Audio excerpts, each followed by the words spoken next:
ও গোপীনাথ, শুনতে পাচ্ছ না তুমি আমার কথা? আমার কি কষ্ট হয় না? তোমার জন্য রান্না করেছি যা কোনোদিন করিনি। আবার তোমার কাছে কত সময় ধরে ডাকছি, তুমি কি আমার ডাক শুনতে পাচ্ছ না গোপীনাথ? ও গোপীনাথ, এসো না। আসছে না মা, আসছে না কেন? হাতে বাঁশি। আচ্ছা, বাঁশি থাকলে খাবে কি করে মানুষ? দাঁড়াও দাঁড়াও, বাঁশিটা নামিয়ে দিয়েছে। কেমন নিষ্ঠ প্রেম দেখেছেন মা, কেমন ভক্তি। নিজের সন্তানের ভালো মন্দটা যেমন আমরা বুঝতে পারি, ঠিক তদ্রূপ যদি ভগবানকে নিজে তার ভালো মন্দটা তুমি বুঝতে শেখো, তার কিসে ভালো কোনটা চাই কোনটি চাই না, তার কিসে কষ্ট হচ্ছে না হচ্ছে, এগুলো যদি বুঝতে পারি, আর কিছু চান না প্রভু, আর কিচ্ছু নয়। কারণ তোমার বাড়িতে 4 জন সদস্য থাকলে যে ঠাকুর ঘরে একজন বসে থাকে, যার উপরে ভার দিয়ে কোথাও যদি ঘুরতে যাওয়া হয়, বলা হয় রইল প্রভু তোমার সংসার, চললাম আমরা, 7 দিন পর ফিরলাম, কিন্তু একবারের জন্য মনে হলো না এই 7 দিন সে কেমন ছিল। আমার সংসারকে দেখেছে, রক্ষা করেছে। দিন অন্তে 2টো নকল দানা তার বরাদ্দ হয়। এটা তো ভক্তি নয় মা। বাজার থেকে কিছু কিনতে গেলে মনে হবে বাড়িতে 5 জন ব্যক্তি আছে, 5 জনের জন্য 5টা যদি খাবার নিয়ে যায়, ঘরের কোণে একজন বসে থাকে, যত সময় আমি না দেব সে খাবে না, তাহলে তার জন্য একটু নিয়ে যেতে হবে। হরি বল, হরি বল। এটাই হলো পবিত্রতা, এটাই হলো শুদ্ধ ভক্তি, এটাই হলো নিষ্ঠা। সে আপনার কাছে রাজভোগ চাইবে না, অমৃত ক্ষীর ননি মাখন না, একটা তুলসী পত্র দিয়ে 2 ফোঁটা নয়ন বাড়ি পরিশোধ করলে সে তোমার চরণে দাস হয়ে পড়ে থাকবে। এমনই দয়াল আমার করুণাময়। হরি বল, হরি বল।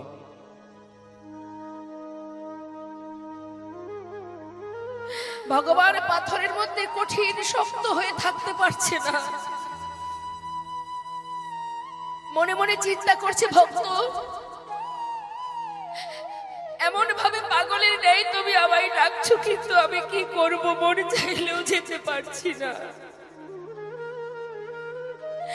এমন ভক্তি, এমন প্রেমের কাছে থেকে আস্বাদন করার বাসনা যে আমার বেড়ে যায়।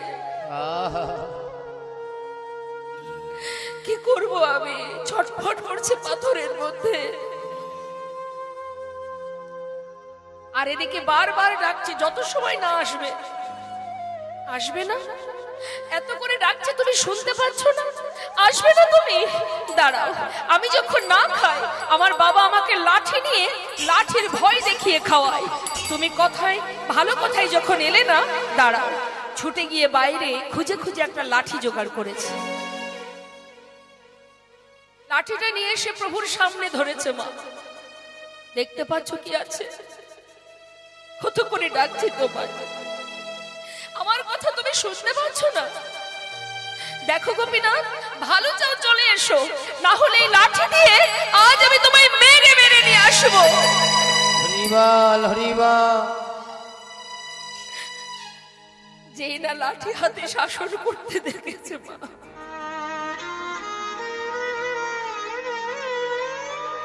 ভগবান আর পারছেন না থাকতে। মুখ ভরে আনন্দ, কত খুশি। ভক্ত, আমি এমন ভালোবাসা কোনোদিন পাইনি ভক্ত, এমন করে কেউ আমায় কোনোদিন ভালোবাসেনি। আমি আসছি।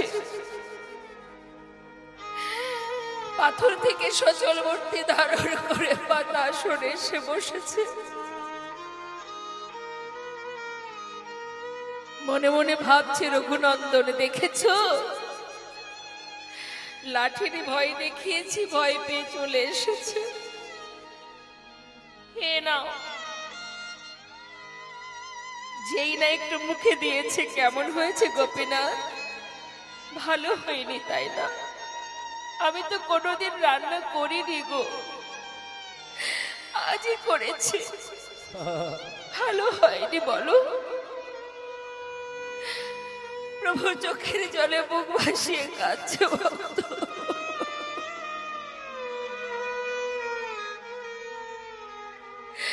আমি তোমায় কি করে বোঝাবো যে আজ যে রন্ধন আমি পেয়েছি এ যে কত সুস্বাদু।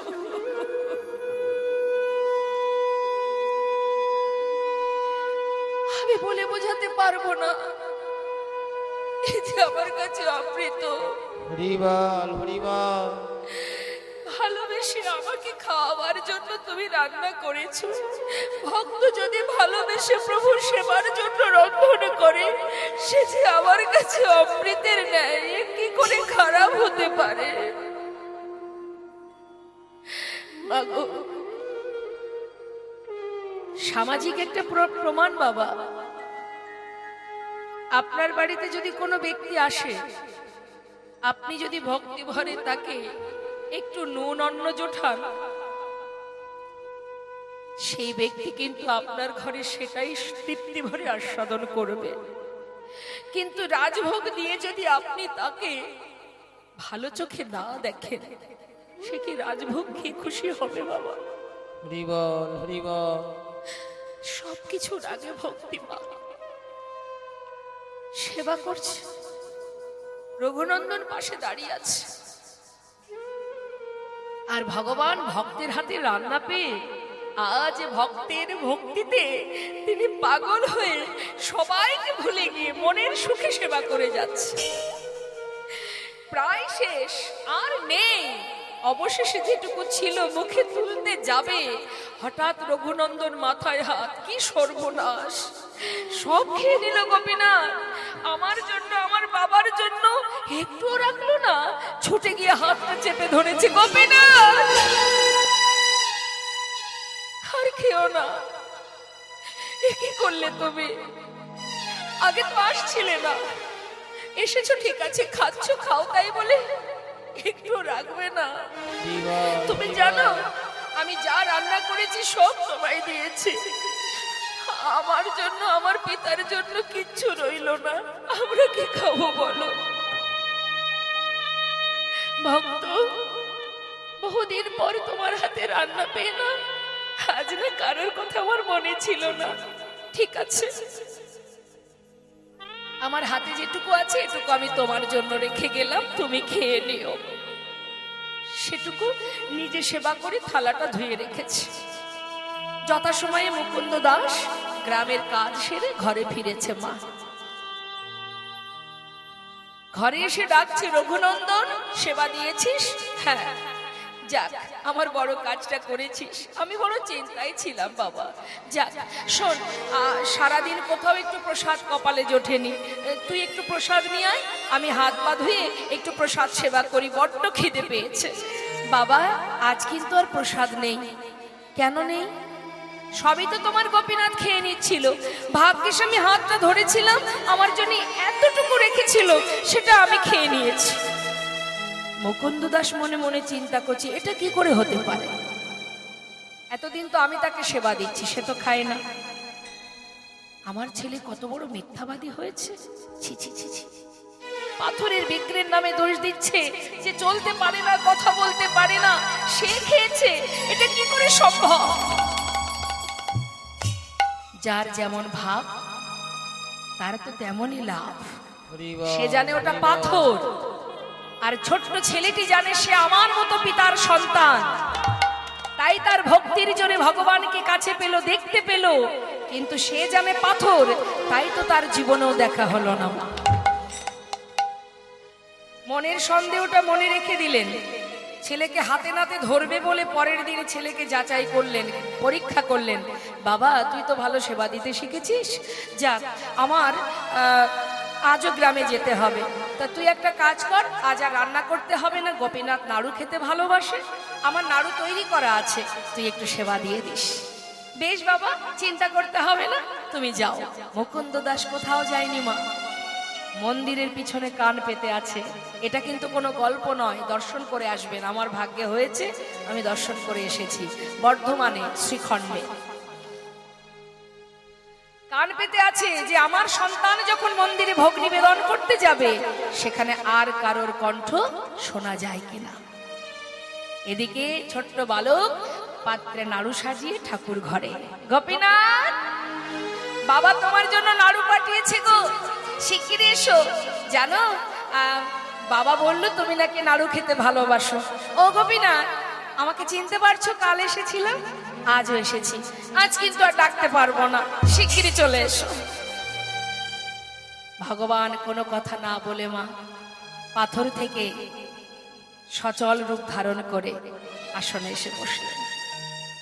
আর শুধু বললেন, ভক্ত কেউ যদি ভালোবেসে আমাকে মন থেকে ডাকে আর তার সেই ডাক যদি আমার কানে একবার আসে, ভক্ত যদি কোনোদিনে ভুলেও যায়, আমি সেই ভক্তকে কখনো ভুলি না। আরে বল, ডাকতে হবে না, চলে এসেছি। নাড়ু খেয়ে নাও। কে করেছে? বাবা। বাবাই করুক আর যেই করুক, আমার ভক্তের হাতের ছোঁয়া তো লেগে আছে, আমি তাতেই খুশি। একটা নাড়ু মুখে দিয়েছে মা।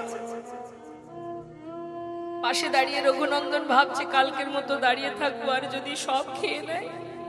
সে আবার তাড়াতাড়ি করে নিজের ভাগেরটা খাবে বলে একটা নাড়ু পাত্র থেকে তুলে নিয়েছে, তুলে নিয়ে মুখে দিয়েছে, অর্ধেকটা সেবা করেছে। আর যেই না ভালো লেগে গেছে মা, সরল মন, শিশু মন, যেই না মুখে ভালো লেগেছে, সঙ্গে সঙ্গে মুখের এঁঠো নাড়ুটা গোপীনাথের মুখের কাছে ধরেছে। গোপীনাথ, খেয়ে দেখো কত সুন্দর আমার বাবা তৈরি করেছে নাড়ু, কত সুস্বাদু, কত ভালো, খেয়ে দেখো। নিজের এঁঠো নাড়ুটা যখন প্রভুর মুখের কাছে ধরেছে না মা, তার এই নিষ্ঠা ভক্তি দেখে প্রভু আর নিজেকে ধরে রাখতে পারছে না, চোখের জলে মুখ ভাসিয়ে কাঁদছে। আর ভগবান কাঁদছে ভক্তের ভক্তি দেখে, আর ভক্ত মনে মনে ভাবছে আমার এঁঠো নাড়ু দিয়েছি তাই কাঁদছে। গোপীনাথ, আমার এঁঠো নাড়ু দিয়েছি বলে কাঁদছো? আচ্ছা ঠিক আছে, আর দেব না, তুমি কেঁদো না, আমি আর কখনো দেব না।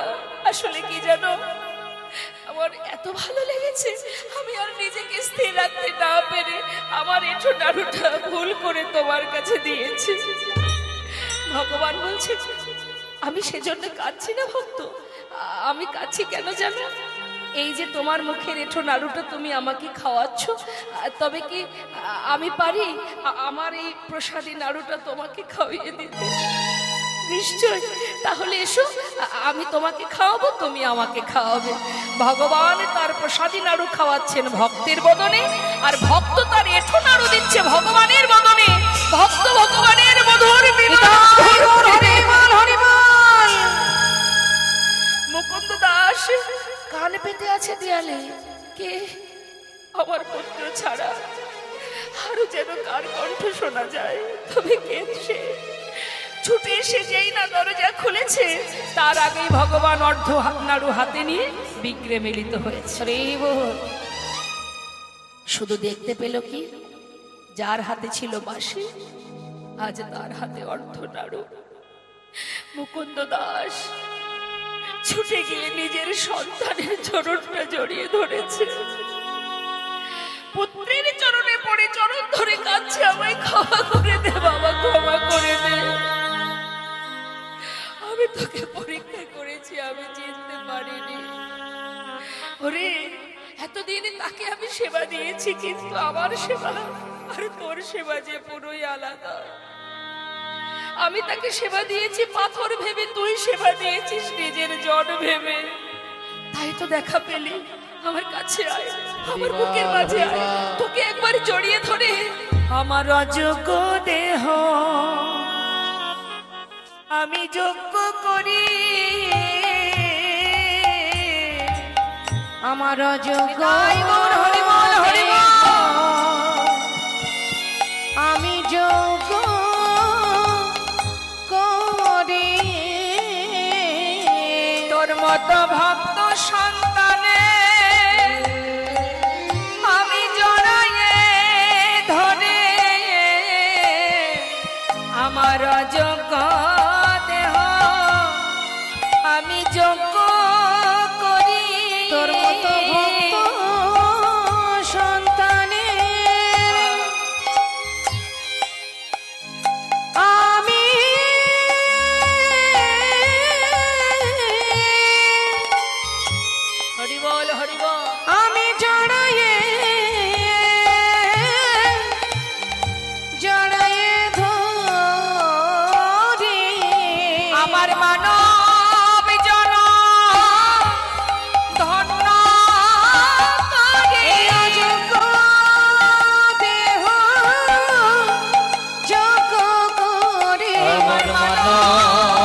এই মাগো, ভগবানকে ভালোবাসতে গেলে শুদ্ধ মনে মহামন্ত্র জপ করো।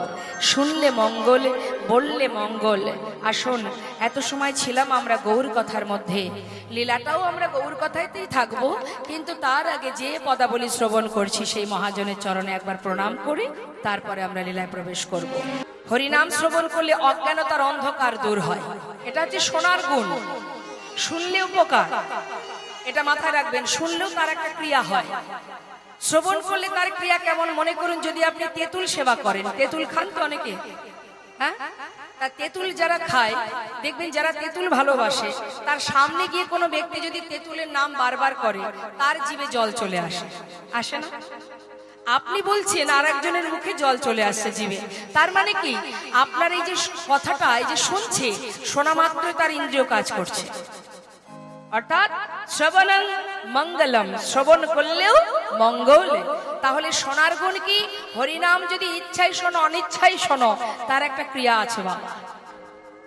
শাস্ত্রে বললেন, হেলায় বা শ্রদ্ধায় যেবা নাম লয়, ক্রমে ক্রমে কৃষ্ণ ভক্তির হয় উপচয়। মনে করুন আপনার ইচ্ছা নেই, আপনি কোনো না কোনো ফেরে পড়েছেন, কোনো চাপে পড়ে আপনি হরিনাম শুনছেন। এখানেই অনেকে আছেন, আচ্ছা,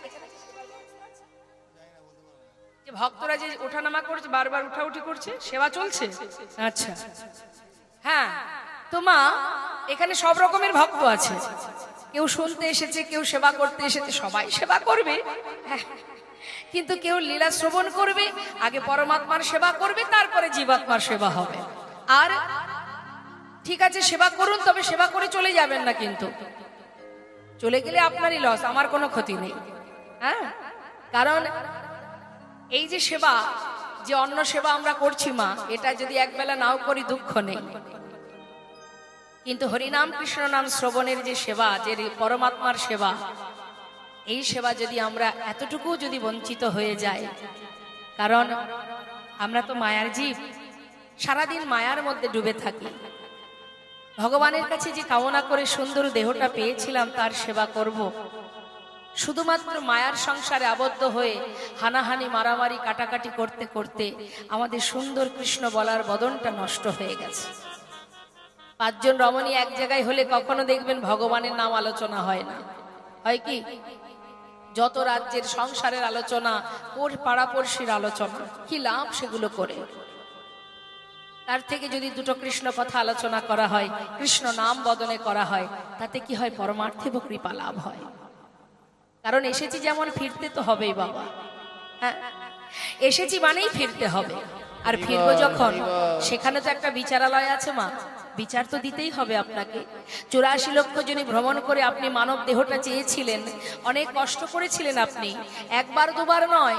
জলজা নবলক্ষানি স্থাবরা বিংশতি ক্রিমিয়া রুদ্র সংখ্যক পক্ষিণং 10 লক্ষ কম 30 লক্ষানি পশু মানুষ্য 24 লক্ষানি মানবা।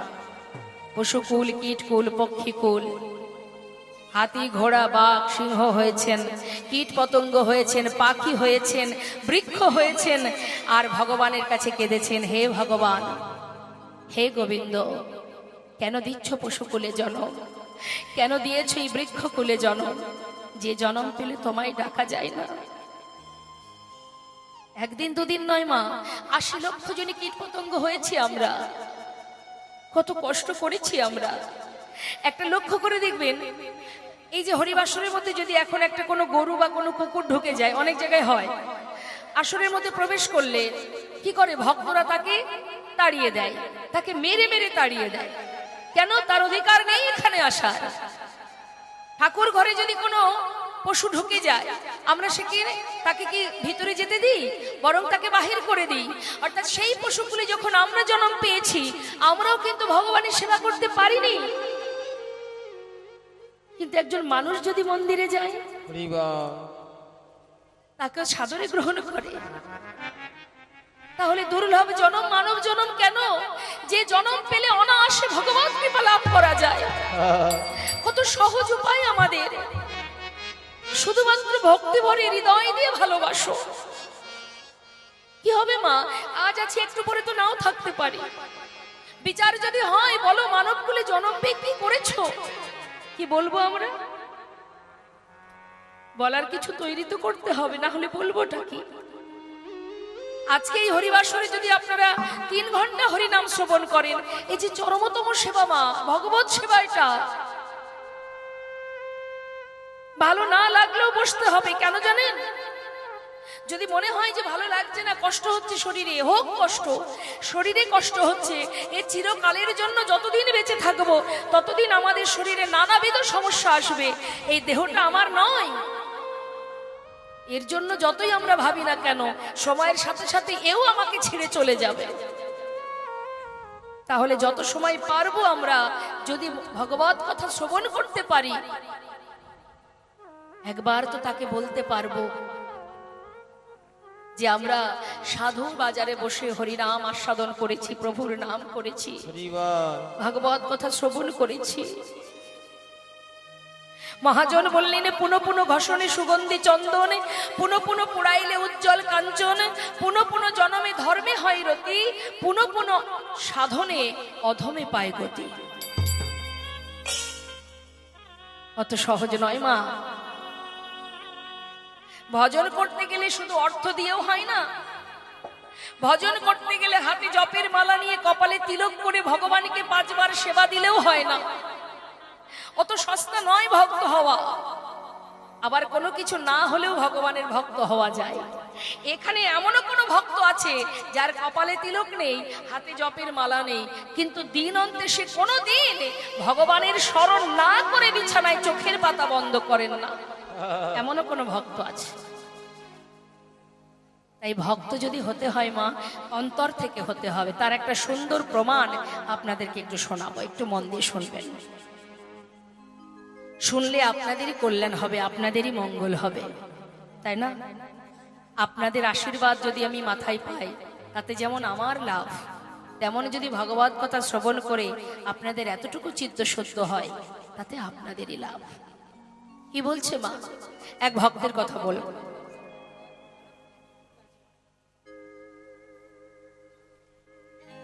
শ্রীখণ্ড নিবাসী মুকুন্দ দাসের একমাত্র পুত্র। একটু মন দিয়ে শুনবেন মা, কথা বলবেন না। বাবা বসুন, বসুন, বসুন। পিছনে ভক্তরা দেখতে পাচ্ছে না? সেবা তো আমরা সবাই করব, অবশ্যই করব। বেঁচে থাকতে গেলে তো কিছু সেবা করতেই হবে। তো আপনারা সেবা করে আবার আসনে এসে বসবেন, ঠিক আছে? ঘুমানোর জন্য বাড়ি চলে যাবেন না। শুনুন তো বাবা, শ্রীখণ্ড কোথায় মা? বর্ধমান, পূর্ব বর্ধমানে। শ্রীখণ্ড নিবাসী মুকুন্দ দাস একজন ভালো কবিরাজ। তার ঘরে আছে 12 বছরের ছেলে, তার নাম রঘুনন্দন। এই বিষয়টা আপনাদের কাছে এই জন্যই তুলে ধরছি আমি, এখান থেকে আপনারা অনেক কিছু বুঝতে পারবেন যে কিভাবে ভগবানকে ভালোবাসতে হয়। তো মা, তিনি যেহেতু কবিরাজি জানতেন, গ্রামে একজন অসুস্থ হলে তার ডাক পড়তো। এত ভালো হাত ছিল তার কবিরাজিতে। সেই সময় নবদ্বীপের রাজা ছিলেন নবাব হোসেন। নবাব হোসেন এক সময় অসুস্থ হন, আর অসুস্থ তিনি কোনো রকমে ভালো হতে পারছেন না বলে চুরি করে সকলের আড়ালে ওই মুকুন্দ দাসের ঘরে এসে মুকুন্দ দাসের কাছ থেকে বিভিন্ন রকমের পাচন, অর্থাৎ ওই গাছগাছরা দিয়ে পাচন তৈরি করতো। আগে তো এত মেডিসিন ছিল না মা, গাছগাছরা দিয়ে সুন্দর করে পাচন তৈরি করে খাওয়ালে রোগ ভালো হয়ে যেত। তা সেই সময় নবাব হোসেন কিন্তু ওই মুকুন্দ দাসের কাছ থেকে সুস্থ হয়েছিলেন। তা গ্রামে একজন অসুস্থ হয়েছে, তিনি চিন্তায় পড়ে গেছে, যেহেতু তাকে যেতে হবে। কিন্তু তার প্রতিদিনের নিত্য কর্ম ছিল ঘরে গোপীনাথের সেবা দেওয়া। এখন একা মানুষ 2 দিকে একসাথে কাজ করলে যেটা হয়, তিনি বড় চিন্তায় পড়েছে মা। বাবাকে চিন্তিত দেখে ছোট 12 বছরের ছেলে রঘুনন্দন বলছে, বাবা তুমি কি ভাবছো? কি এত চিন্তা তোমার? তুই বুঝবি না। কেন বুঝবো না? বুঝিয়ে বললেই বুঝবো। তোকে আর কি বলবো, ছোট ছেলে, বয়স 12 বছর। আপনারা নিশ্চয়ই অনুভব করতে পারছেন 12 বছরের শিশু কতই বা বড় হবে। তা বলছে, তবে শোন, গ্রামে একজন অসুস্থ, আমাকে যেতে হবে, আবার ঘরে আছে গোপীনাথ। একা মানুষ আমি, কোনটা কি করব, কখন করব, সেটাই বসে বসে ভাবছি। বাবা, এর জন্য এত চিন্তা কিসের? শোনো, গ্রামে যেজন অসুস্থ, আমি তো আর কবিরাজি জানি না, তুমি না হয় তার কাছে চলে যাও। আর এই ঘরে গোপীনাথের সেবা, সেটা না হয় আজ আমি দিয়ে দেব। তার সেবা বললে কি আর সেবা হয় রে বাবা? সেবা দিতে গেলে অনেক নিয়ম আছে রে। তুই তো শিশু, তুই তো জানিস না। বাবা, জানি না কোন নিয়মে তাকে সেবা দিতে হয়, কিন্তু এটা তো আমার মনে হয় যদি কাউকে ভালোবেসে খাওয়ানো হয়, সে কি খাবে না বাবা? সত্যি তো তাই। ভগবান, তার কাছে সব থেকে বড় প্রিয় হচ্ছে ভক্তি। মন্ত্র দিয়ে, পাণ্ডিত্য দিয়ে তাকে জয় করা যায় না, শুধু ভক্তি। কেউ যদি ভক্তি ভরে ভগবানকে ভালোবাসে, তিনি তার চরণে কেনা গোলাম হয়ে যায়। মা যশোমতী গোপালকে, ভগবানকে ভালোবাসতেন সন্তান রূপে। কত লোক, কত ব্রজবাসীরা বলেছেন তোমার গোপাল সাধারণ ছেলে নয়, সে ভগবান। কিন্তু মা কখনো বিশ্বাস করতেন না। কি গো মা, পাড়ার কোনো ব্যক্তি যদি এসে বলে আপনার ছেলের অনেক গুণ আছে, আপনার ছেলের অনেক ক্ষমতা আছে, সে অনেক গুণবান ছেলে, এটা জানে ওটা জানে, যতই মাকে বলুক না কেন, তথাপিও কিন্তু মায়ের মন হয় যে যাই বলে বলুক, আমার বিশ্বাস হয় না। সকলের সন্তানের কত গুণ আছে, আমার ছেলের কোনো গুণ নেই। ছেলের যত গুণই থাক, মায়ের কাছে সেই গুণ কিন্তু ধরা পড়ে না। যেন মনে হয় আমার ছেলের মতো বোকা ছেলে আর কারোর নাই, এটাই ভাবে মা বাবা। তা মা যশোমতীকে যে যাই বোঝাক না কেন, কোনো দিন তিনি বুঝতেন না। তিনি এটাই বোঝাতেন, আমার ছেলে যদি ভগবান হবে, তাহলে খিদে পেলে কি আর আমার আঁচল ধরে টানতো? আহা, আর ভগবানও তেমন। তিনি মায়ের কাছে এমন ভাবে মায়ের বাৎসল্য প্রেমে আবদ্ধ ছিলেন, নিজে যে ভগবান সেই জ্ঞান তার ছিল না। যে যেমন করে ভালোবাসে, কেউ বা বন্ধু রূপে, কেউ বা সন্তান রূপে, কেউ বা স্বামী রূপে, যে যেমন করে ভালোবাসে তার কাছে তিনি তেমন ভাবেই বাধা পড়েন। এখন মুকুন্দ দাস ভাবছে, যাক বাবা বাঁচা গেছে, ছেলে আমার সঠিক কথা বলেছে, ভগবানের সেবাটা, গোপীনাথের সেবাটা আজ আমার ছেলেই দিক, আমি যাই, দেরি না করে চলে যাই। তবে শোন বাবা, রান্নাটাও ঠিক করে করতে পারলাম না, তুই একটু কোনো রকমে রান্না করে সেবাটা দিয়ে দিস। ঠিক আছে বাবা, তুমি যাও, কোনো চিন্তা করো না, নিশ্চিন্তে যাও। জীবনে কোনোদিন যে ছেলে রন্ধন করেনি মা, আজ সে গোপীনাথের সেবা দেবে বলে বাবাকে কথা দিয়েছে, তার একটা দায়িত্ব পড়ে গেছে, সে কিন্তু তড়িঘড়ি রান্নাঘরে গেছে। গিয়ে দেখতে সব সাজানো গোছানো, কিন্তু রান্না হয় না। কি করে রান্না করতে হয় তাই সে জানে না। কিন্তু মা যেহেতু গোপীনাথকে খাওয়াবে, তাড়াতাড়ি করে সমস্ত ব্যঞ্জন এক পাত্রে ঢেলে দিয়ে জাল ধরিয়েছে। কোন রকমে সিদ্ধ হয়েছে, পাত্রে ঢেলে নিয়েছে। ঢেলে নিয়ে থালাটা নিয়ে ঠাকুর ঘরে, গোপীনাথের সামনে পাত্রটা রেখে ডাকছে, গোপীনাথ, ও গোপীনাথ, শিগগিরি এসো, আজ বাবা ঘরে নেই, তোমার জন্য আমি রান্না করেছি। কি করব বলো? বাবার যে একসাথে দুটো কাজ পড়ে গেছে, গ্রামে তাকে যেতেই হবে, আর এদিকে তোমার খিদে পাবে, তাই তো আজ আমি দায়িত্ব নিয়েছি। জানি না কেমন হয়েছে, একটু কষ্ট করে আজকে খেয়ে নেবে, কাল বাবা তোমাকে ভালো করে রান্না করে খাও। ভগবান আসছে না মা, সে কিন্তু দাঁড়িয়ে দাঁড়িয়ে একভাবে ডাকছে।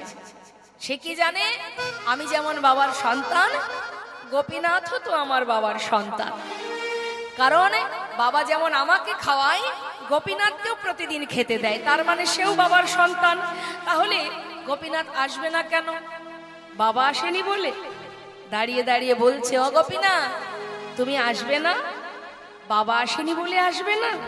দেখো আমি তোমার জন্য রান্না করেছি, কত কষ্ট হয়েছে জানো, তাও কথা দিয়েছি বাবাকে, তোমাকে আজ আমি খাওয়াবো।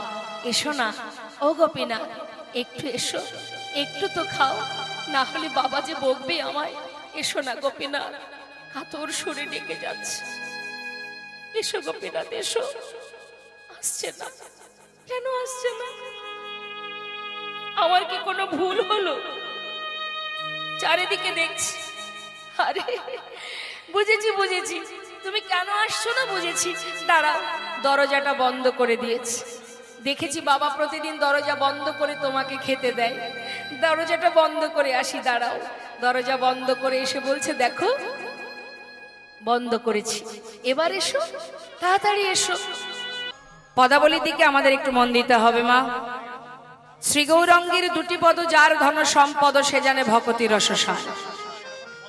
অর্থাৎ আমরা সম্পদ বলতে এই জগতে যা কিছু আছে সেগুলোই মনে করি, টাকা পয়সা বিষয় সম্পদ, এগুলোকে আমরা ভাবি আমাদের সম্পদ।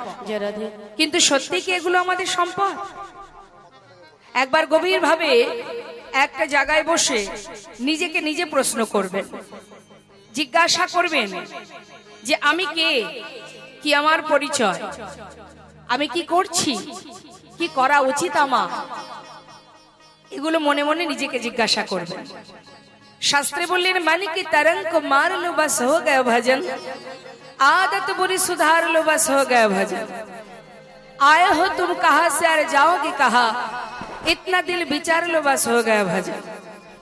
নিজের মনকে নিজে জিজ্ঞাসা করো, কোথা থেকে এসেছো তুমি আর যাবে কোথায়, কি করা উচিত তোমার আর কি করছো তুমি।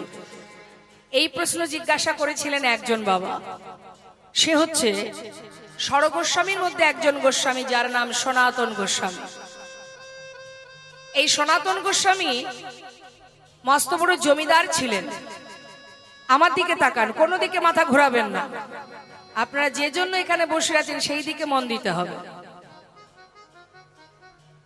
ষড়গোস্বামীকে আমরা সবাই জানি, তার মধ্যে এক গোস্বামী সনাতন গোস্বামী, তিনি জমিদার হয়েও, এত ধন ঐশ্বর্যের মালিক হয়েও হঠাৎ তার মনে প্রশ্ন জাগলো যে জগতে সবই তো আমার, কিন্তু একবারও তো ভেবে দেখিনি যে সবই যদি আমার হবে আমি কার। আমি কার, কে আমার, কে আমাকে ভালোবাসে, কে সর্বদাই সুখে দুঃখে আমার কাছে থাকে। আমি কার, যাকে ভালো না বাসলেও সে আমায় ভালোবাসে। প্রকৃত ভালোবাসার মানুষ তো সেই হয় মা। আপনি ভালো না বাসলেও সে সর্বদাই আপনার মঙ্গল চাইবে, সেই তো আপনার আপনজন। তাহলে সে কে? সবই যদি আমার হবে আমি কার? এই প্রশ্নের উত্তর তিনি খুঁজে পাচ্ছেন না। আর যখন খুঁজে পাচ্ছেন না, যার কাছে জিজ্ঞাসা করছে উত্তর পাচ্ছে না, তাই তিনি দেরি না করে সর্বস্ব পরিত্যাগ করে একটা কম্বল হাতে করে নিয়ে ষড়গোস্বামীর মধ্যে এক গোস্বামী সনাতন গোস্বামী সব ছেড়ে পথে নেমে গেলেন, শুধু একটা প্রশ্নের উত্তর জানার জন্য যে আমি কে, কি আমার পরিচয়, আমি কার, কে আমার। যখনই কিনা এই প্রশ্ন মনের ভিতরে জেগেছে মা, সে পাগলের ন্যায় পথে পথে ঘুরছে আর মনে মনে ভাবছে কার কাছে গেলে আমি এর উত্তর পাবো। একবার আপনারাও চিন্তা করুন, লীলা শুধুমাত্র শোনার জন্য নয়, একবার ভালো করে নিজের হৃদয় মাঝে নিজের চিত্ত শুদ্ধ করতে হবে, হৃদয়ঙ্গম করতে হবে, তবে তো কিছু না কিছু পাওয়া হবে, জানা হবে। ভাগবত কথা, লীলা কথা, এগুলো আমাদের মতো জীবের শিক্ষার জন্যই ভগবান করেছেন। তা সনাতন গোস্বামী খবর পেলেন মহাপ্রভু কাশী ধামে আছেন। যেই না খবর পেয়েছে মা, চলে গেলেন সেই কাশী ধামে। কাশী ধামে গিয়ে মহাপ্রভু যেখানে আছেন ছুটে গিয়ে তার চরণতলে পড়েছেন। মহাপ্রভু মৃদু হেসে বললেন, সনাতন কি হলো তোমার? পাগলের বেশে এমন করে আমার পায়ে এসে পড়েছো? তুমি না মস্ত বড় জমিদার, কি হলো তোমার? কি ব্যাপার, কেনই বা এমন করে এসে আমার চরণে পড়লে? কি চাই তোমার? দয়াময়, একটিবার তুমি বলে দাও, এই জগতে যা কিছু আছে সবই তো আমার, কিন্তু একবারও বুঝে উঠতে পারছি না যে আমি কার, কে আমার। গৌরহরি বললেন, বাহ, উত্তম প্রশ্ন, তোমার প্রশ্নের উত্তর আমি দেব, তার আগে আমাকে একটা প্রশ্নের উত্তর দাও। কি প্রভু? সনাতন যে সব কিছু ছেড়ে চলে আসতে পারে, সবকিছুর মায়ামোহ ত্যাগ করতে পারে, তার কাছে এখনো কম্বলটা কেন আছে? কম্বলের মায়া ছাড়তে পারো না? যেই বলেছে মা, তাড়াতাড়ি করে ঘর থেকে বাইরে বেরিয়ে পথের এক ভিখারিকে কম্বলটা দান করে দিলেন। আর তো কিছু রইল না, শূন্য হাতে প্রভুর কাছে এসে দাঁড়িয়েছে। এবার তো বলে দাও দয়াময়, আমি কি আমার পরিচয় কি, আমি কোথা থেকে এসেছি, আমার করণীয় কি? গৌরহরি বললেন, উত্তম প্রশ্ন সনাতন। যে প্রশ্ন তুমি আমার কাছে জিজ্ঞাসা করেছো, এটা শুধুমাত্র তোমার জন্য উত্তর নয়, জগতের প্রত্যেকটা জীবের জন্য একই উত্তর। সেটা কি? জীব নিত্য কৃষ্ণ তাহা ভুলি গেল, এই মায়া পিশাচিতা গলেতে বাঁধিল। মায়া পিশাচিতার গলেতে বাঁধিল। জীব নিত্য কৃষ্ণ দাস তাহা ভুলি গেল, মায়া পিশাচি তার গলেতে বাঁধিল। আমরা যে আসল পরিচয় ভুলে গেছি মা। সত্য কথা, আমাদের নিজের ঠিকানা, নিজের জন, নিজের জায়গা ভুলে গেছি। কোথায় আমার ঘর, কোথায় আমার ঠিকানা? একবার ভাবুন তো, পৃথিবীতে যা কিছু পেয়েছি সেটা আসার পরে পেয়েছি, তাহলে যেখান থেকে এসেছি সেটাই আমার ঠিকানা। আর যে নামে আপনারা আমাকে চেনেন, এই নামটা কি আমি নিয়ে এসেছিলাম? আমরা প্রত্যেকেই আলাদা আলাদা পরিচয়ে বাস করি। একবার ভাবুন তো, গভীরভাবে চিন্তা করুন, এই পরিচয়টা কি আমরা আসার সময় এনেছিলাম? এখানে আসার পর পেয়েছি। অর্থাৎ এই পরিচয় আমার আসল পরিচয় নয়। এটা আমার আসল পরিচয় নয়, কারণ এটা আজ পেয়েছি, কাল যখন আমি চলে যাব এই পরিচয়টা আমাকে ছেড়ে চলে যাবে। তাহলে আসল পরিচয় কি? আমরা কৃষ্ণ চরণের দাস, এটাই আমাদের আসল পরিচয়। একটা ছোট্ট বাচ্চা যখন জন্ম নেয়, মাতৃগর্ভ থেকে ভূমিষ্ঠ হয়, হওয়ার পরে কি তার কোনো পরিচয় থাকে? মানুষ যদি তার কোনো পরিচয় দেয় তবেই আপনি জানতে পারবেন। তাছাড়া একটা সদ্যজাত শিশু আপনার কাছে এনে দিলে আপনি তাকে দেখে বলতে পারবেন না যে এটা হিন্দু, না এটা মুসলমান, না এটা খ্রিস্টান। বলা যাবে? কখন বলা যাবে? যখন তাকে কোনো পরিচয় বা নাম দেওয়া হবে, তখন আপনি আমি জানতে পারবো এর আসল পরিচয় কি, এর জাতিতে কি, এর ঠিকানা কি। তাহলে পৃথিবীতে সবকিছু আমাদের আসার পরে পাওয়া, আবার ফেলে রেখে, সব ঠিকানা ফেলে রেখে, আমাদের সব কিছু ত্যাগ করে আবার কৃষ্ণ দাস হয়ে। দুটো জায়গা আছে মা, যাওয়ার জায়গা দুটো। এক, যদি কেউ ভগবত ভক্তি লাভ করতে পারে, যদি ভগবানকে ভালোবাসতে পারে, তাহলে প্রভুর কৃপায় তার জায়গা হবে গোলক ধামে। আর যদি কেউ ভগবানকে ভালোবাসে না বাসে, যদি নাস্তিক হয়, তার জায়গা হবে নরকে। এবার আমাদের কর্ম অনুযায়ী আমাদের সিদ্ধান্ত হবে, বিচার হবে। আমরা যেমন কর্ম করব তার উপরেই নির্ভর করছে আমাদের যাওয়ার জায়গা কোনটা। তাহলে করণীয়টা কি করা উচিত আমাদের? কলিযুগে কিন্তু কোনো পরিশ্রমের কাজ নেই মা, কোনো খাটনির কাজ নেই। ধ্যান তপস্যা নেই, যাগযজ্ঞ নেই, পূজা অর্চনা নেই। কৃত্যে যদ্ধায়তে বিষ্ণু, ত্রেতায় যজ্জতে মোক্ষ, দাপরি পরিচর্যং কলৌ তদ্ধরি সংকীর্তন হরিনাম। শাস্ত্রী বললেন, তোমাকে কয়েকটা কাজ করতে হবে কলিযুগে। অর্থ দিয়ে, টাকা পয়সা দিয়ে যজ্ঞ করতেও হবে না, তোমাকে ধ্যান তপস্যায় বসে থাকতে হবে না, তোমাকে যাগযজ্ঞ করতে হবে না। তোমার একটাই কাজ, কি? অপবিত্র পবিত্র বা সর্বাবস্থাঙ্গত বিবাহ জয়স্বরী পুণ্ডরীকাক্ষ সবাজ্য অভ্যন্তর সূচি। পবিত্র অপবিত্র, সূচি অসুচি, যেখানে আছো, যেমন আছো, যেভাবে আছো, কোনো দুঃখ নেই। হাতে তুমি হাজার কাজ করো, মুখে তুমি মহামন্ত্র জপ করো। তাই হরি বল। তাহলে সর্বদাই যদি হাজার কাজের মধ্যে দিয়ে আমার বদনে, আমার জিহ্বা, আমার ইন্দ্রিয় যদি নামের মধ্যে ব্রতী থাকে, নামের মধ্যে ডুবে থাকে, তাহলে কি হবে মা? সংসারের জন্য যেটা করছেন ওটা সংসারের কাজ, সারাদিন যে অর্থ উপার্জনের জন্য দিনরাত এক করছেন সেটা সংসারের জন্য, আর নিজে যেটা করবেন, নিজের বদনে যেটা করবেন সেটা শুধুমাত্র আপনার নিজের জন্য। রাধারানী আয়ানের ঘরণী হয়ে কর্ম করেছে, রন্ধন করেছে, সংসারে শাশুড়ি ননদিনীর গঞ্জনা সয়েছে, কিন্তু এত পরিশ্রম করেছে, এত কাজ করেছে, এত কিছু কথা শুনেছে, সবার কথা মতো চলেছে, কিন্তু তার মন সর্বদাই কোথায় থাকতো? গোবিন্দ চরণে।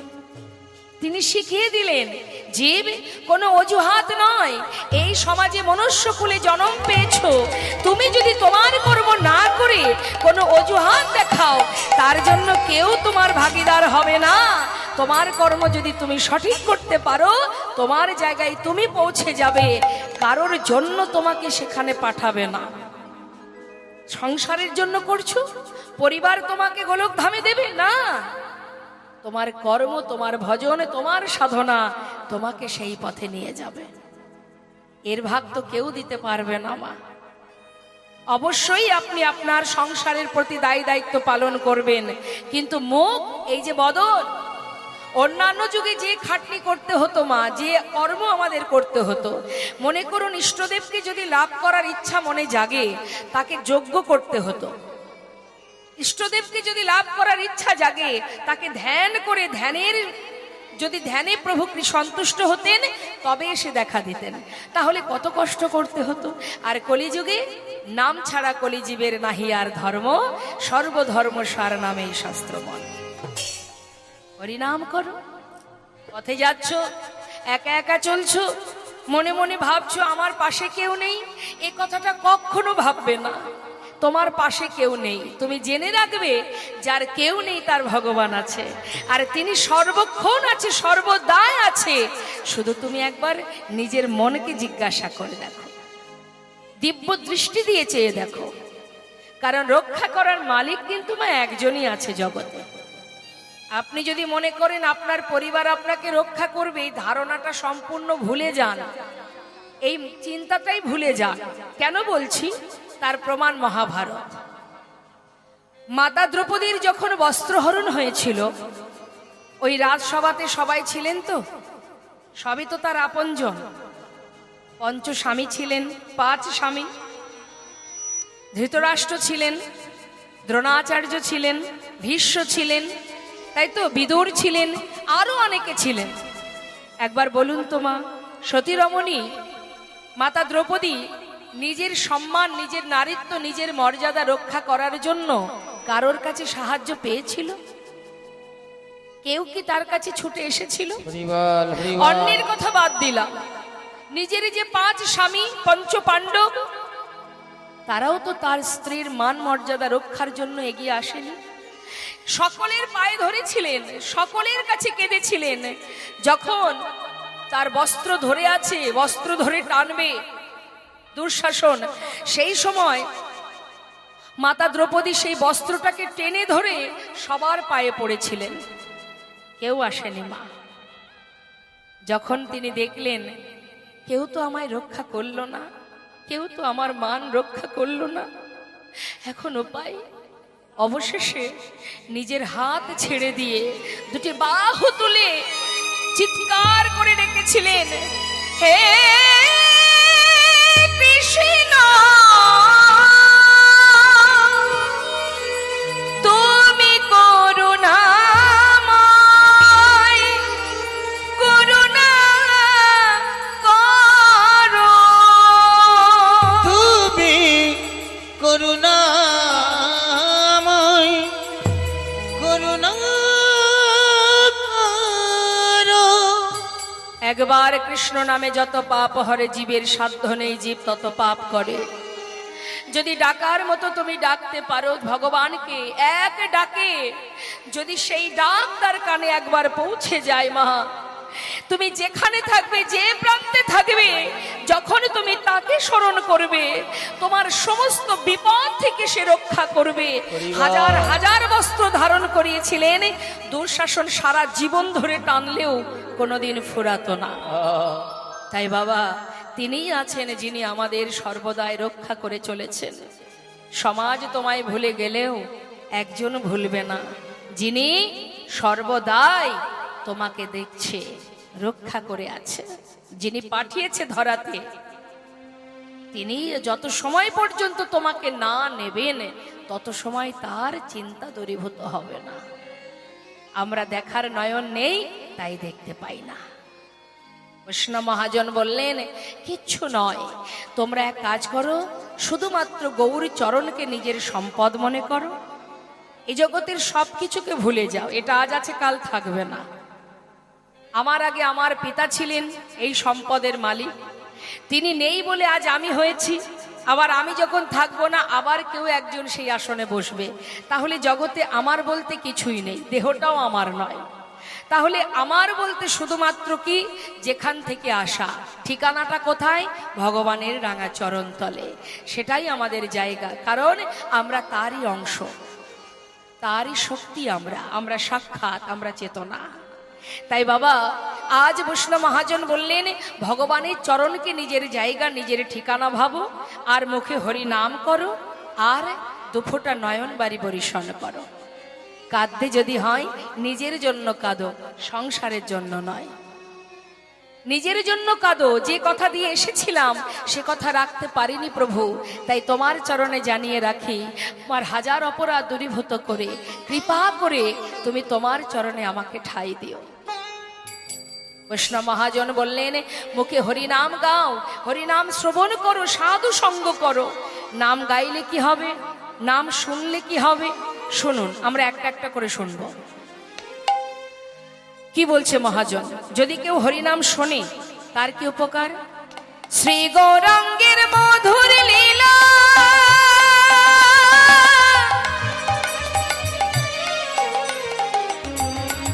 অগো জারি করেনে প্রবেশিলা, আমার গৌরাঙ্গের মধুর মধুর লীলা, ও গোজার করনে প্রবেশিলা, হৃদয় নির্মল ভেলতা,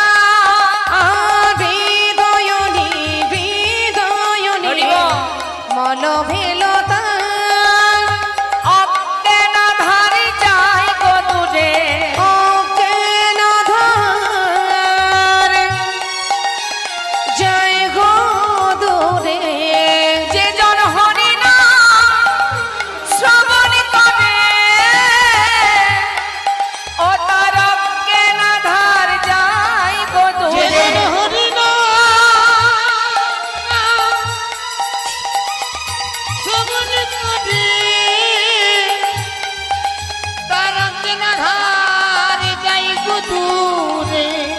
যে জন কৃষ্ণ নাম শ্রবণ করে, গুরু চরণ হৃদয়ে ধরে, কৃষ্ণ নামে শ্রবণ করে, গুরু চরণ হৃদয় ধরে শ্রবণ করে, গুরু চরণ যে জন কৃষ্ণ নামে শ্রবণ করে, হৃদয়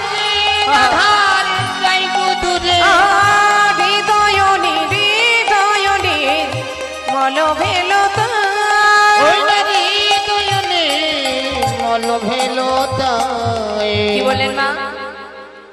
শ্রী গৌরাঙ্গের ভক্তগণে নিত্য সিদ্ধ করি মনে, সবাই মিলে হাতে তালি দিয়ে, নিত্য সিদ্ধ করি মনে, সে যায় ব্রজেন্দ্র সুত পাশে রে, সে যায় ব্রজেন্দ্র সুত পাশে রে, হৃদয় মজেন্দ্র সুত পাশে রে, হৃদয় মজেন্দ্র সুত পাশে রে, হৃদয় মজেন্দ্র সুত পা। আহা গৌর মণ্ডল ভূমি যে বাজানে চিন্তা মনে, গৌর মণ্ডল ভূমি যে বাজানে চিন্তা মনে, তার হয় ব্রজ ধামে বাসে রে, তার হয় ব্রজ ধামে বাস রে, তার হয় বোধ ধামে পাশে রে, তার হয় বোধ ধামে পাশে রে, তার হয় বোধ ধামে পা। হেতে বনেতে থাকো হাগরঙ্গ বলে তোমরা ডাকো। কি হেতে বনেতে থাকো হাগরঙ্গ বলে ডাকো। গৃহেতে বনেতে থাকো গৌরাঙ্গ বলে ডাকো। সবাই মিলে আজ আপনাদের মতো সাধুগুরু বৈষ্ণবের চরণ ধুলি লাভ করছে। জয় রাধে। এত সময় যে মাইকে অ্যানাউন্স করছিলেন আপনারা জানেন অবশ্যই, আপনাদের পাড়ার জামাই তো খুব ভালো ভক্তি মার্গের। আপনারা সবাই মিলে ভগবানের কাছে কামনা করুন যে তার যে নিজস্ব কর্ম আছে সেই কর্মের ফাঁকে আজ যে সমস্ত ভক্ত সাধুগুরু বৈষ্ণবের মাঝখানে বসে কপালে তিলক ধারণ করে কৃষ্ণ নামে হরি নামে ভগবানের সেবায় নিজেকে সঁপে দিয়েছে, কৃষ্ণ কৃপা হোক, গুরু কৃপা হোক এবং এইভাবে হাজার কাজের মধ্যে দিয়েও যেন পরমার্থিব কৃপা লাভ করতে পারে। নিতাই গৌর হরি বল। সবাই মিলে একবার জয়ধ্বনি করবেন গৃহের সকলের কল্যাণের জন্য। জয় জয় শ্রী গুরু নিতাই গৌর সীতানাথ প্রেমানন্দে হরি হরি বল। জয় রাধে রাধে। আমি এই বাড়ির যারা দায়িত্বে আছেন তাদেরকে বলবো ভক্তদেরকে নিয়ে আসনে বসান। জয় রাধে।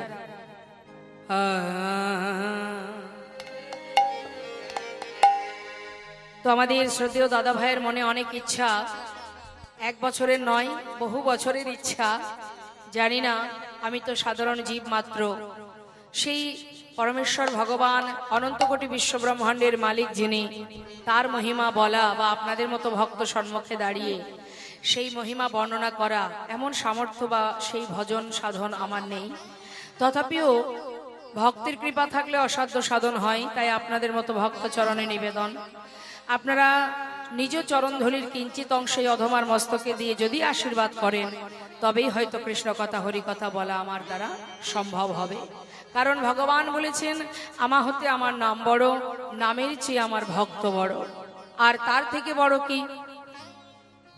ভগবানের চেয়ে বড় তার নাম, তার থেকে বড় তার ভক্ত, আর ভক্তের চেয়ে বড় কে? সে হলো ভক্তের চরণ ধুলি। তাই সেই ধুলি আপনাদের কাছে আমি প্রার্থনা করছি, নিজ নিজ চরণ ধুলির কিঞ্চিত অংশ অধমার মস্তকে দেবেন, তবেই দুটো কৃষ্ণ কথা হরি কথা আমি বলতে পারবো। লীলা পরিবেশনে ভুল ত্রুটি হলে সন্তান জ্ঞানে সকলে আমাকে ক্ষমা করবেন। আজকের যে আমাদের আস্বাদনের বিষয়বস্তু, যে লীলা আমরা শ্রবণ করব, নবদ্বীপে গৌর হরির প্রিয় ভক্ত গোবিন্দ ঘোষ। আস্বাদন করব অগ্রদ্বীপের গোপীনাথ, কিভাবে ভগবান ভক্তের মনোবাঞ্ছা পূর্ণ করেছিলেন আর কিভাবে ভক্ত ভগবানকে ভালোবেসেছিলেন। আমরা সেই লীলাটা শ্রবণ করব। তাতে যদি আমার এতটুকু চিত্ত পরিষ্কার হয়, আমাদের হৃদয়টা পরিষ্কার হয়, আমাদের শুদ্ধ হয় হৃদয়, সেটাই আমাদের জীবনের সার্থকতা। তা চলুন যাই, সময় নষ্ট না করি। আজ আমাদের শ্রবণের বিষয় নবদ্বীপ লীলা। নবদ্বীপে গৌরহরি এবং তার প্রিয় ভক্তের সঙ্গে মধুর মিলন। তাই চলে যাব সোজা আমরা নবদ্বীপ ধামে। চলুন যাই। আগে একবার দেখবো কে কে গেছেন এর আগে নবদ্বীপে। কই দেখি কে কে নবদ্বীপে গেছেন, একবার হাত তুলে দেখাবেন। ওমা, একটা হাত কোথায় গেল? ভগবান তো দুটো হাত দিয়েছে, তাকে সেবা করতে গেলে দু হাত তুলে সেবা করবেন। বেশ, খুব সুন্দর। আর যারা হাত তুললেন না, নবদ্বীপে যাওয়া হয়নি, দীঘায় কে কে গেছেন হাত তুলে দেখান।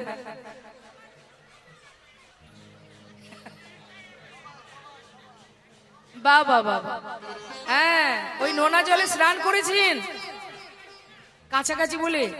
বাপরে বাপ। আচ্ছা, বেশ ভালো হয়েছে গিয়েছেন, যেতে তো হবে, দেখার জায়গা অবশ্যই দেখবেন। কিন্তু চলুন, এই মুহূর্তটুকু আমরা সবকিছু ভুলে গিয়ে নবদ্বীপে চলে যাব। দেহটা আমাদের থাকবে পড়ে, আমাদের চিত্তকে শুদ্ধ করে নবদ্বীপ লীলা শ্রবণে আমরা সবাই অগ্রসর হব। জয় রাধে, জয় রাধে, হরে কৃষ্ণ।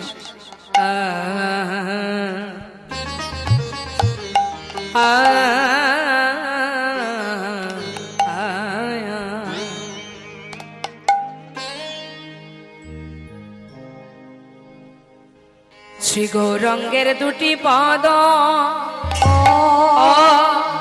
ও হে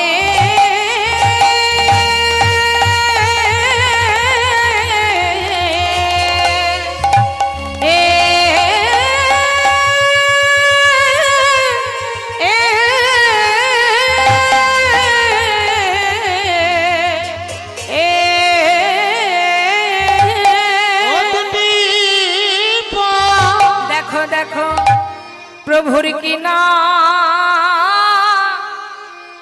যায় রে ভাই।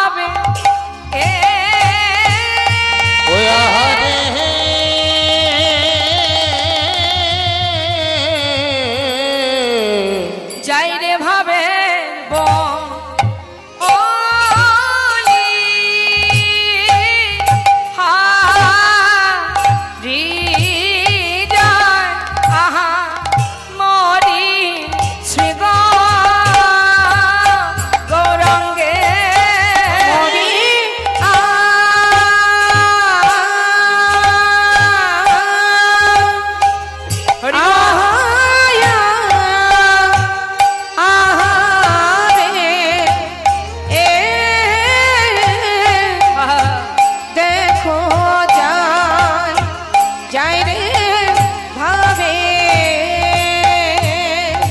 এ, যায় রে ভাবের বলি, হারি যায় আহামরি শ্রী গৌরা, আহামরি।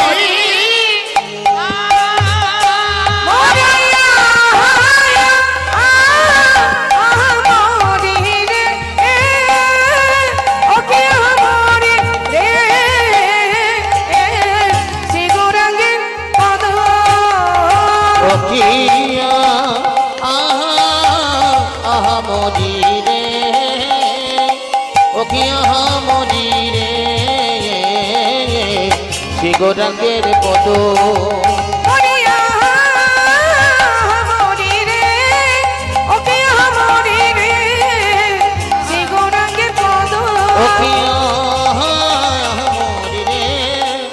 ওকিয়া মরি রে, হরি শ্রী বল। গৌরাঙ্গের দুটি পদ, ও, ও, শ্রী গৌরাঙ্গের দুটি পদ, যার ধন সম্পদ, সে জানে ভক্তির শশা। জানে ভগতির শোষা।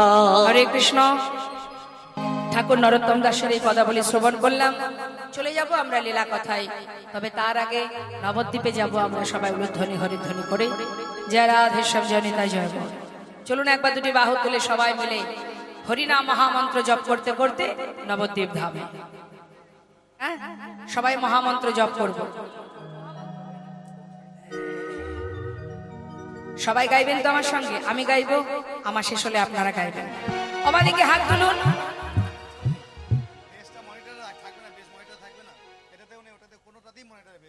জয় রাধে রাধে। কি আর বলবো মা, ওই যখন আমি এখানে প্রথম ঢুকলাম, এই আসরে উঠলাম, তখন আসরটা ভরা ছিল না। এই যে দেখতে পাচ্ছেন এখন আম গাছে প্রচুর মুকুল হচ্ছে। হ্যাঁ, এই সব মুকুল অবশেষে শেষ পর্যন্ত থাকবে? থাকবে না তো। তার মানে এক মালিকের আম বাগানে প্রচুর মুকুল হয়েছে। মালিক বলছে বাবা এত মুকুল হয়েছে, তার মানে অনেক আম হবে, আর অনেক আম হলে বহুদিন গোবিন্দ সেবা হবে। মালিক খুব খুশি মা। কিন্তু কি হলো, মুকুল হবার পর কি হয়, এই যে আসছে শীতের ঠান্ডা কুয়াশা, কুয়াশা কুয়াশা এসে অনেক মুকুল নষ্ট করে দেয় না। মালিক ভাবছে তাতে আর কি আছে, নাইবা কিছু গেল, আরো তো অনেক আছে। এটাও কিন্তু গোবিন্দের আম বাগান, প্রচুর মুকুল ছিল না। হ্যাঁ, তা কুয়াশা, এই আর রাত করা যাবে না, সেবা দিচ্ছে, প্রসাদ পেয়েই চলে যেতে হবে, তাই না? এই যে কুয়াশা, নানাবিধ আশা, এই আশা নিয়ে আমরা অনেকেই অনেক মুকুল নষ্ট হয়ে গেল, অনেকে চলে গেল। যা গোবিন্দ মনে মনে ভাবছে ঠিক আছে আরো তো আছে। এখন হলো কি বাবা, এই যে আসছে সামনে কাল বৈশাখী, যখন একটু একটু ছোট ছোট আম হবে, এই কাল বৈশাখী ঝড় এসে অনেক আম নষ্ট করে দেবে। তাই ঝড় মাঝে মধ্যে আসবে, এক ছপ্পর উঠে যাবে আর এক ছপ্পর বসবে। তা এই ধরনের ঝড়ে অনেক মুকুল সেবার পরে কি হয়, একটু ঘুম আসে না? সেই জন্য অনেকে চলে যাবে। যাক গেল, মালিক ভাবছে তাতে কি আছে, আরো তো আছে। তারপরে দেখা যাবে যে একটু বড় হবে মা, হ্যাঁ একটু বড় বড় হবে, দেখবেন অনেক ছোট ছোট পাড়ার ব্যক্তিরা, বাচ্চাদের কথা বলবো না, এখন বড়রাও করে, আম যদি হাতের নাগালে বা একটু দূরে ঢিল নিয়ে, তাতেও অনেক আম নষ্ট হয়। তার মানে একজন তো যাবে, সঙ্গে আবার দল বেঁধে যত পার্টনার আছে তাদেরকে নিয়ে যাবে। এই থেকে লাভ নাই, চল চল লাইনে একসাথে বসবো। সে যদি বলে এত ভালো লাগছে হরিনামটা, থাকি না, শোন এসেছিস আমার সঙ্গে, যাবিও আমার সঙ্গে, চল। একজন তো যাবে, আর ওই ঢিল মেরে আম পাড়ার মতো 5 জনকে নিয়ে চলে যাবে। যাক, মালিক ভাবছে কি আছে, আরো তো আছে, তাই না হয় গোবিন্দ সেবাই দেব। এরপরে একটু পেকে গেলে আমগুলো দেখবেন পাখিতে এসে অনেক আম নষ্ট করে। তার মধ্যে যে আম যারা গোবিন্দ সেবায় লাগার জন্য হাজার কষ্টের মধ্যে দিয়েও ধৈর্য ধরে ওই ডাল ধরে অপেক্ষা করতে পারে, তারাই শেষ পর্যন্ত গোবিন্দ সেবা। এখন আমি বলতে পারছি না গোবিন্দের আম বাগানে শেষমেশ কটা আম থাকবে। যাক, দেখা যাক, সেটা গোবিন্দই জানে কতটুকু সেবা হবে। তা চলুন যাই সবাই মিলে আমরা এবার যাব কোথায়? নবদ্বীপে লীলার সদনে। দুহাত তুলে তুলুন সবাই, হরিনাম গাইব আমরা। ওমা পিছন দিকে একটু হাতটা তুলুন দেখি, হাতে তালি দিয়ে আমি নাম শেষ করব, আপনারা শুরু করবেন, ঠিক আছে? সারাদিন নাম শুনছেন, আর এবার গাইতে হবে। হরে কৃষ্ণ হরে কৃষ্ণ। হাতটা নামিয়ে ফেললেন, খুব কষ্ট হচ্ছে, তুলুন তুলুন তুলুন। কৃষ্ণ কৃষ্ণ হরে হরে, হরে রাম রাম রাম হরে হরে, হরে কৃষ্ণ হরে, বলুন।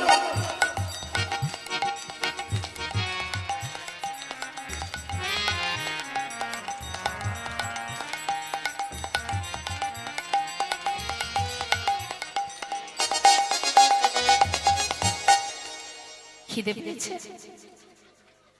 জোর করে ধরে রাখিনি তো আমি, লজ্জা। সেটা আবার সঙ্গে করে নিয়ে এসেছেন। হরিনাম আর শুনতে বসে, হরিনাম আস্বাদন করতে বসে এই লজ্জা ঘৃণা সব দূরীভূত করতে হবে। রাধারানী বলেছিলেন, সখীরে, ওই যে কুলনাশা সর্বনাশা বাসী আর ওই শ্যামনাগর, যার রূপ দর্শন করে আমার লজ্জা ঘৃণা কুল শীল মান সব চলে গেছে। তাহলে ভগবানের সেবা দিতে গেলে ওইগুলো থাকলে হবে না, দশ ইন্দ্র ষড়রিপু সব ভগবানের সেবায় সঁপে দিতে হবে। হ্যাঁ, তাই মাথাও ঘোরাবেন না, চোখের মনিও যেন না ঘোরে, প্রাণ ভরে প্রভুর চরণ স্মরণ করুন, মহামন্ত্র জপ করুন, বিড়বিড় করে গাইবেন না, উচ্চস্বরে গাইবেন। কেমন? হরে কৃষ্ণ হ্যাঁ, কৃষ্ণ কৃষ্ণ হরে হরে, হরে রাম রাম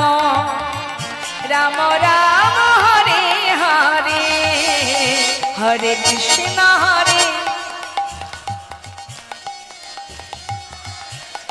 বাবা হ্যাঁ,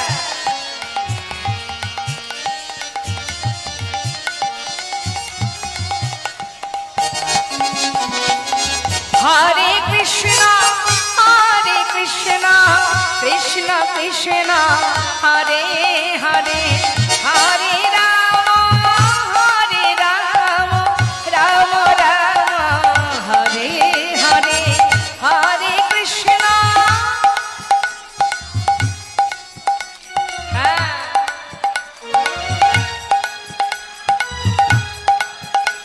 বাবা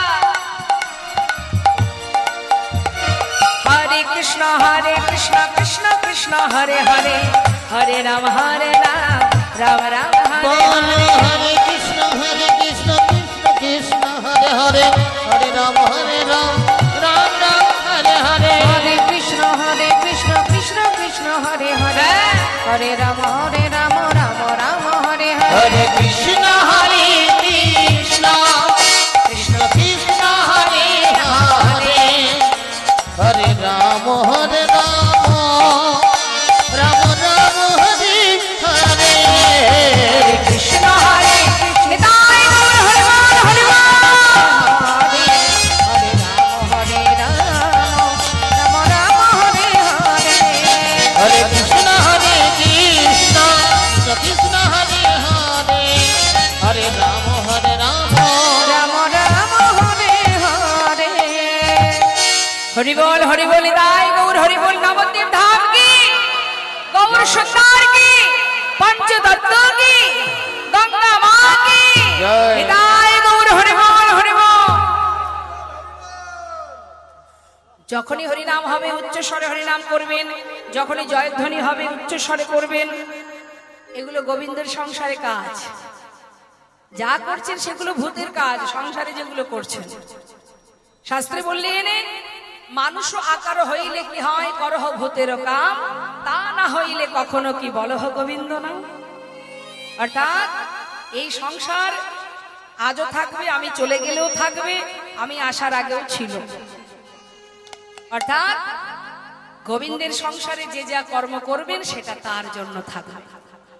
ওমা আসতে সে ধাম নবদ্বীপের মাঝে নদিয়ার চাঁদ গৌর সুন্দর, যিনি হরিনাম জীবের দ্বারে দ্বারে দিয়েছেন বলে আজ আমরা সবাই পেয়েছি সেই নাম।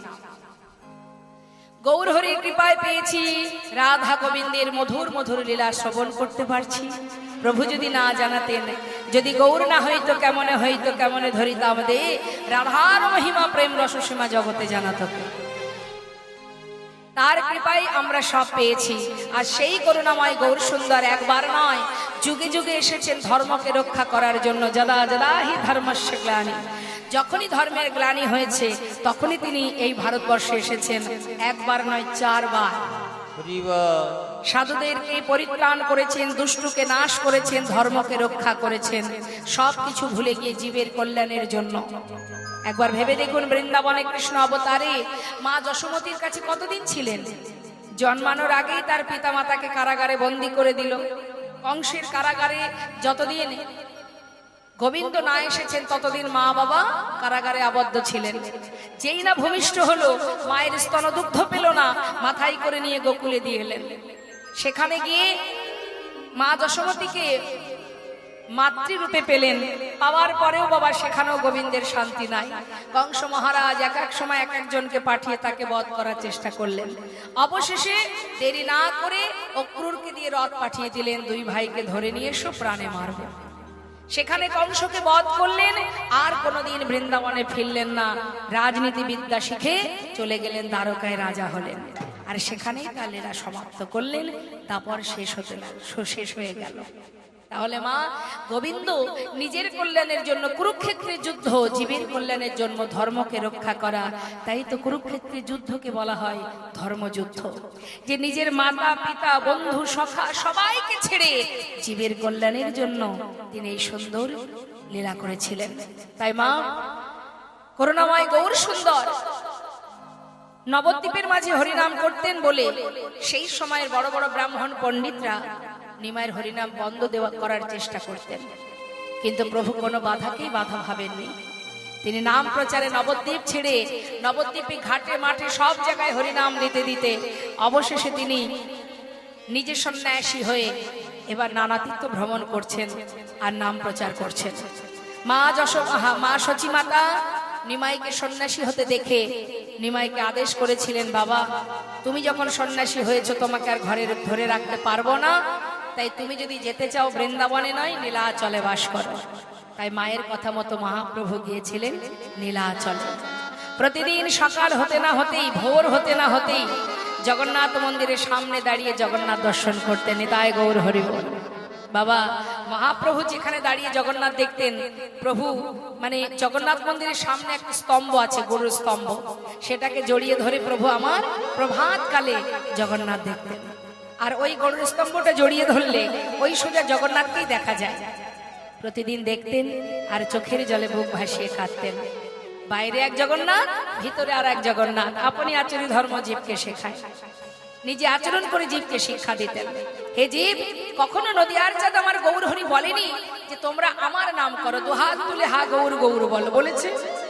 অন্যান্য যুগে ভগবান তিনি কিন্তু বলেছেন আমাকে ভালোবাসো, আমি তোমার মনোবাঞ্ছা পূর্ণ করব। কিন্তু কলিতে মহাপ্রভু এমনই প্রেমময়, এমনই দয়াল ছিলেন, তিনি কখনোই বলতেন না তোমরা হা গৌর গৌর বলে কাঁদো। সর্বদাই তিনি এটাই শিক্ষা দিতেন, হে জীব আমার মতো করে 2টি বাহু তোলো আর আমার মতো করে মুখে কৃষ্ণ কৃষ্ণ কৃষ্ণ বলো। রাধা কৃষ্ণ মিলিত তনু গৌর সুন্দর। যদি যুগল কেউ দেখতে চায় তাহলে রাধা গোবিন্দকে দেখলেই যুগল হয়ে যায়। আবার যদি কেউ যুগল দেখতে চায় নবদ্বীপে গৌর হরিকে দেখলেই যুগল দেখা হয়, কারণ তার মধ্যে 2টো দেহ আছে, রাধাও আছে কৃষ্ণও আছে। দুই দেহ এক হয়ে তো গৌর হয়েছে, তাহলে গৌরকে দেখলে যুগল দেখা আমাদের হয়ে যায় মা, তাই না? তাই আজ মহাপ্রভু সন্ন্যাস ধর্ম গ্রহণ করে নীলাচলে জগন্নাথ দর্শন করে প্রতিদিন প্রভাতকালে জগন্নাথের সম্মুখে তিনি হরিনাম কৃষ্ণ নাম করেন। হে জীব, তোমরা সবাই আমার সাথে বলো, কি বলবো প্রভু? অগণিত ভক্ত, গৌর হরির ভক্তরা যারা পুরীধামে আছে তারা প্রভুর ভক্ত হয়েছেন। আবার নবদ্বীপ থেকে যখন ভক্তরা জেনেছেন, যারা পার্শ্বদ ছিলেন প্রভুর সঙ্গে থাকতেন নবদ্বীপে, তারা যখন জানতে পারলেন যে প্রভু সন্ন্যাসী হয়ে চলে যাচ্ছে, তারা তো প্রভুকে ছেড়ে থাকতে পারবে না। যারা প্রকৃত ভালোবাসে ভগবানকে, তারা কি ভগবানকে ছেড়ে থাকতে পারবে? তাই তারাও সংসার ছেড়ে প্রভুর সাথে চলে যান চিরতরে। তাদের নিয়ে প্রতিদিন তিনি নামে মত্ত থাকেন। প্রভাত সময় হলো, কৃষ্ণ কৃষ্ণ বলো, ওই না প্রভাত সময় হলো,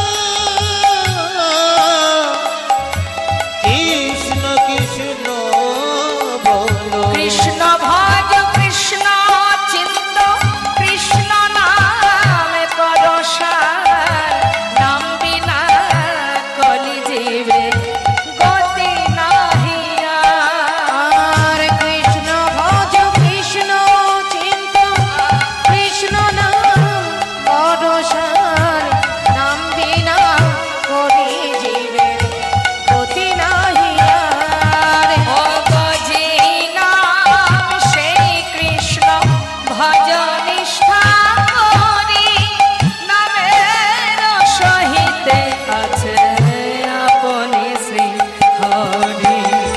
নামে ভজ নামে চিন্ত, নামে করো সার।